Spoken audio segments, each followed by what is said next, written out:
খাদ্য সুৰক্ষাৰ নিশ্চিতি, ৰাষ্ট্ৰীয় খাদ্য সুৰক্ষা আইনৰ হিতাধিকাৰীলৈ অতিৰিক্ত লাভ। মহোদয়, ৰাষ্ট্ৰীয় খাদ্য সুৰক্ষা আইন NFSA 2013 অধীনত ৰাজ্যৰ 84% গ্ৰাম্য লোক আৰু 60% নগৰীয়া লোকলৈ খাদ্য যোগান ধৰা হৈছে।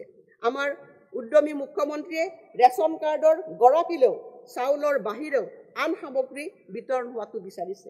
অতি উৎসাহেৰে মই ঘোষণা কৰোঁ যে এই বছৰৰ অক্টোবৰৰ পৰা আমি ৰাষ্ট্ৰীয় খাদ্য সুৰক্ষা আইনৰ সকলো ৰেচন কাৰ্ডৰ গৰাকীলৈ ৰাজ সাহায্যযুক্ত হাৰত 1 কিলোগ্ৰাম মচুৰ দালি, 1 কিলোগ্ৰাম চেনি আৰু 1 কিলোগ্ৰাম নিমখ যোগান ধৰিম আৰু 5 জনতকৈ অধিক সদস্য থকা পৰিয়ালসমূহলৈ আমি অতিৰিক্তভাৱে 1 কিলোগ্ৰাম মচুৰ দালি আগবঢ়াম।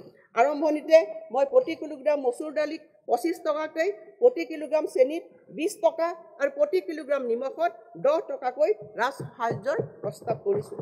প্ৰতিটো সামগ্ৰীৰ মূল্য সূচাংকৰ ওপৰত ভিত্তি কৰি ৰাজ সাহায্যৰ হাৰ ভিন্ন হ'ব আৰু আমি লগতে সুলভ মূল্যৰ দোকানসমূহলৈ আনুষংগিক কমিশ্যন আৰু পৰিবহণ ব্যয় আদায় দিম।